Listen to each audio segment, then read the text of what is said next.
దేవునికి స్తోత్రం. నడువేళ ఒక పాట విన్నాను నేను.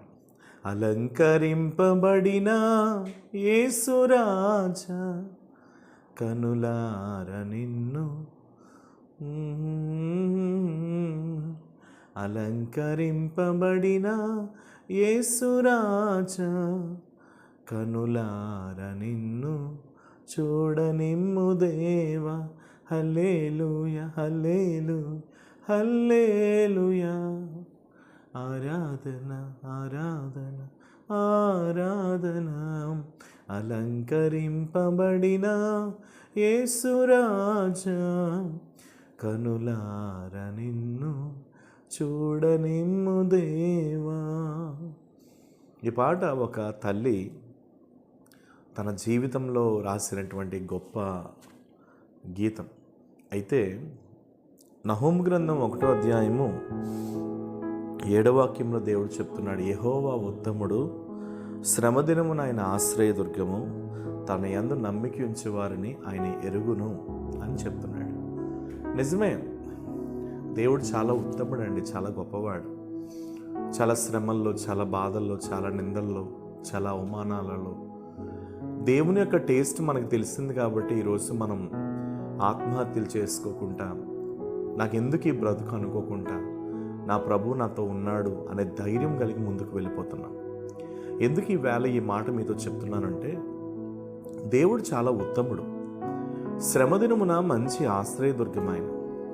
చూడండి, ఏ తప్పు చేయకుండా ఒక వ్యక్తి జైలుకి వెళ్తున్నాడని తెలిస్తే ఆ వ్యక్తి పారిపోవడానికి ఎవ్వరూ ఆశ్రయం ఇవ్వలేనప్పుడు ఎవరైనా సరే ఆశ్రయం ఇచ్చారనుకోండి, ఎంత ఆనందంగా ఉంటుంది, ఎంత సంతోషంగా ఉంటుంది.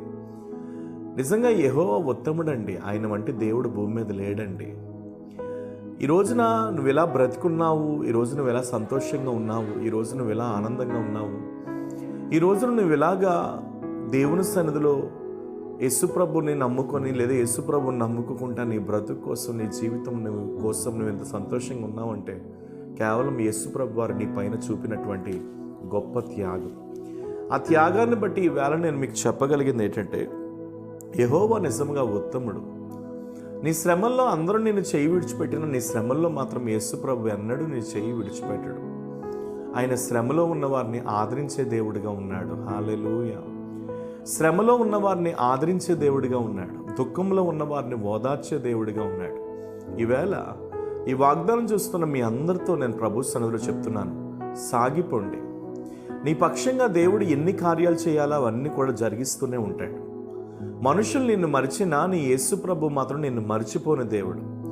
ఈ రోజున ఒకవేళ ఏ విషయంలో నువ్వు కృంగిపోతూ, ఏ విషయంలో నువ్వు నలిగిపోతూ, ఏ విషయంలో నువ్వు దుఃఖపడుతూ, ఏ విషయంలో నీ బ్రతుకుని బట్టి, నీ స్థితిని బట్టి నువ్వు ఏడుస్తున్నావో నాకు తెలియదు, కానీ నీ ప్రతి పరిస్థితిని చూచి నిన్ను ఆశీర్వదించగలిగిన దేవుడు మాత్రం ఎప్పుడు నీ పక్షంగా సిద్ధంగానే ఉన్నాడు. దేవునికి స్తోత్రం. కాబట్టి దేవుడు ఉత్తముడుగా, దేవుడు సజీవుడిగా నీ జీవితంలో ఆయన చేయబోతున్న కార్యాలన్నీ నువ్వు చూసుకుంటూ, తలపోయిచు నువ్వు ముందుకు సాగుకుంటూ వెళ్ళిపోవాలి. ఒక మాట నేను చెప్పగలను, దేవుని యందు పూర్తి నమ్మకం ఉంచు. ఆయన ఒక్కడే నిన్ను ఆదుకునే దేవుడు. ఆయన ఒక్కడే నీ మీద ఆధారపడగలిగిన వాడు. ఆయన ఒక్కడే నీ పక్షంగా నిలబడగలిగిన వాడు. ఆయన ఒక్కడే నీ పక్షంగా అద్భుతాలను జయించి కార్యాలను జరిగించుటకు సమర్థుడైన దేవుడిగా ఉన్నాడు. అప్పుడు ధైర్యం తెచ్చుకోండి. దేవుడు ఉత్తముడు. నీ పక్షంగా ఎన్ని కార్యాలు చేయాలి, వాటి అన్నిటిని ప్రభు చేయబోతున్నారు. ఈ రోజున నీ వేదన, నీ దుఃఖం, నీ బాధ, నువ్వు నలిగిపోతున్న ఈ స్థితిని నా ప్రభు చూసి ఏ అద్భుతాలైతే నీ పక్షంగా జరిగించాలనుకుంటున్నాడో అవన్నీ నీ జీవితంలో చేయబోతున్నాడు. ఇప్పుడు ముందుకు సాగిపో. ప్రభు నమ్మదగిన దేవుడిగా నీ జీవితంలో ఉండబోతున్నాడు. ప్రేమ కలిగిన తండ్రి, కృప కలిగిన ప్రభువా, నీవు ఉత్తముడుగా ఎవరెవరి జీవితాల్లో ఏ కార్యాలైతే నువ్వు చేయాలని ఆశపడుతున్నావో వాటిని ఎల్లను మీరు జరిగించమని ప్రార్థిస్తున్నాను.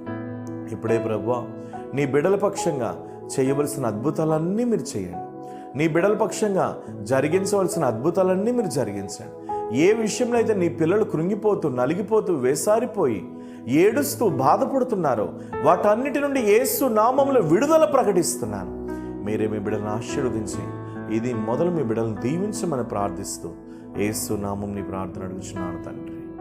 ఆమేన్. God bless you. దేవుడు నమ్మదగిన వాడు. ధైర్యం తెచ్చుకోండి. Praise the lord.